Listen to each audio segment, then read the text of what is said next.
Fala galera, saudações vascaínas, começando mais um vídeo aqui no canal, eu sou o Juninho, você tá no canal Machão da Gama, vamos para mais um giro de notícias, a primeira edição dessa terça-feira, pra gente atualizar aqui as informações do nosso Vasco, Vasco que ontem decepcionou, empatou em 0-0 jogando em casa, mesmo sendo visitante, né, porque o mando era do Madureira, mas o Madureira levou o jogo para São Januário, o Vasco empata em casa 0-0 e se complica no Campeonato Carioca, você vai saber nesse vídeo aqui o que o Vasco precisa fazer, né, para poder se classificar para a próxima fase do Campeonato Carioca. E vamos falar também sobre contratações. Ontem o Vasco praticamente fechou a contratação do Spinelli e também do Cuiabano. Cuiabano a gente até falou aqui no vídeo anterior. Então, a gente vai falar sobre tudo isso, a gente vai falar sobre Fernando Diniz também, né?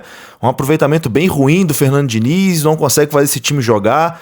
A torcida tá perdendo a paciência com o treinador do Vasco, apesar dele ter muita confiança da direção do Gigante da Colina. Depois da vinheta a gente começa.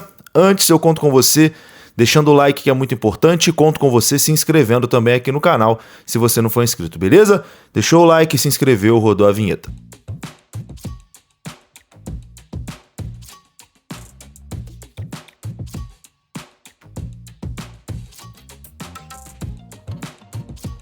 Bora lá então, meus amigos, começando aqui mais um vídeo, vamos naquele pique, hein, do jeito que você gosta, direto para os assuntos, sem enrolação, vamos falar de Vasco da Gama, o Vasco que ontem empatou sem gols com a equipe do Madureira em São Januário, o jogo ficou 0-0, um jogo bem ruim, né, um jogo duro de assistir, o torcedor vascaíno ontem foi maltratado e o goleiro do Madureira ainda estava numa noite espetacular, né, nas chances que o Vasco criou, o goleiro do Madureira evitou, inclusive defendendo uma cobrança de pênalti do Puma, né, ainda no primeiro tempo, e a defesa no rebote que foi ainda mais sensacional.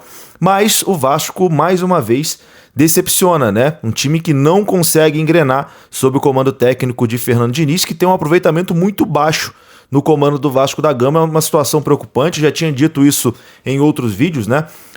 Aquela reta final da Copa do Brasil que aconteceu depois do Campeonato Carioca acabou mascarando um pouco o que era o aproveitamento do Vasco com o Fernando Diniz, né? Que se for colocar aí nos últimos jogos, o Vasco praticamente não venceu com o comando técnico do treinador, e o aproveitamento do Diniz contra times da Série A do Campeonato Brasileiro é um horror, né? Então assim, é muito, muito, muito preocupante. A torcida está começando a perder a paciência com o Fernando Diniz, mas a direção ainda tem muita confiança no trabalho do Diniz, né? Tomara que o Diniz consiga, enfim, mudar essa rota, né? Virar essa chave e fazer esse time engrenar, como ele já conseguiu fazer em um momento do Campeonato Brasileiro do ano passado. Mas confesso para vocês que estou bastante preocupado em relação a isso. Não sei se o Diniz vai conseguir fazer esse time render. Tá chegando os reforços, né? Tem o Brenner, o Inestrosa. A gente vai falar agora sobre mais dois que estão chegando também. Mas o Vasco precisa evoluir muito, né? E o Fernando Diniz não tá conseguindo fazer esse time evoluir. Inclusive, eu quero saber de você. Se você fosse o Pedrinho, manteria Fernando Diniz ou já demitiria Fernando Diniz?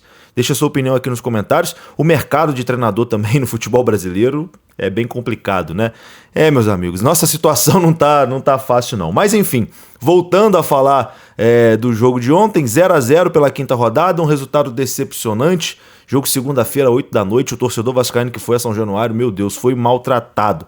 Com o resultado atual, com o resultado de ontem, na classificação atual, o Vasco ocupa o quarto lugar do Grupo A, tem 8 pontos e ainda depende só de si na última rodada, né, para se classificar. O Madureira, com 7 pontos, é o segundo colocado do Grupo B, que está perto da classificação aí o Madureira, né? O empate ontem foi muito importante para o Madureira.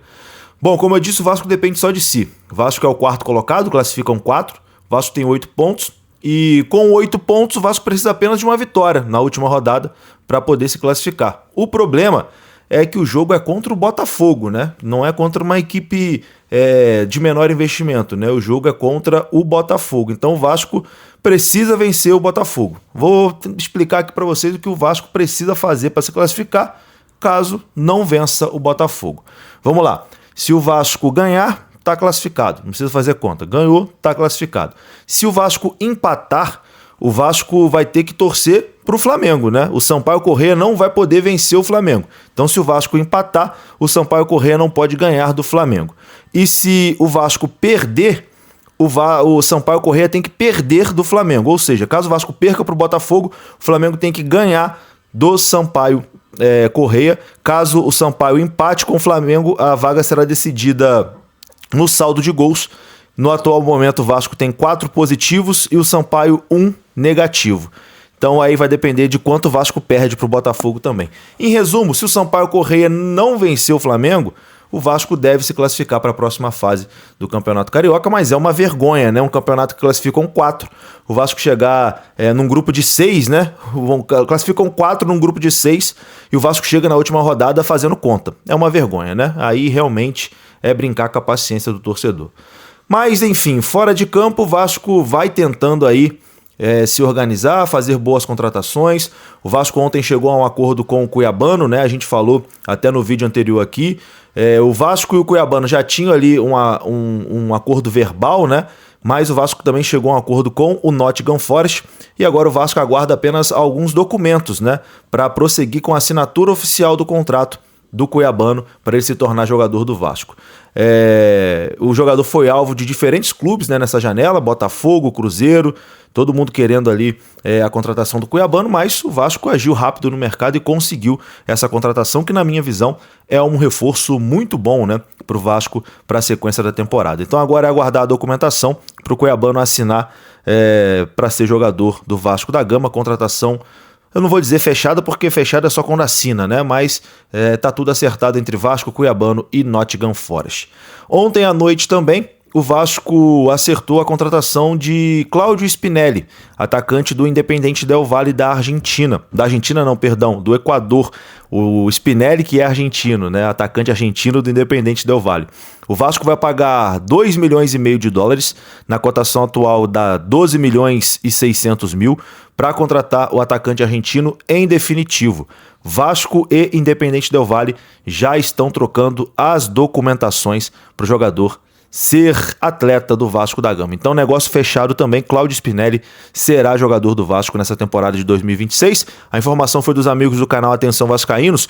O Spinelli vai assinar um contrato de 3 anos com o Vasco, tá? O Vasco pagando aí 12 milhões e 600 mil pelo atleta e ele assinando um contrato de 3 anos com o Gigante da Colina. Na minha opinião, também um bom reforço, né?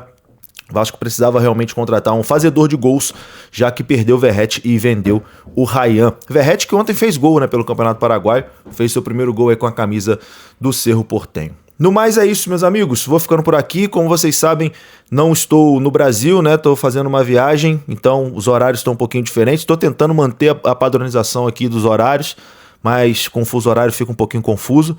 Mas estão aí, vai ter vídeo todo dia, pode ficar tranquilo, tá? Tamo junto. Um grande abraço aí, obrigado a todo mundo que acompanha. Saudações vascaínas, até a próxima. Fui!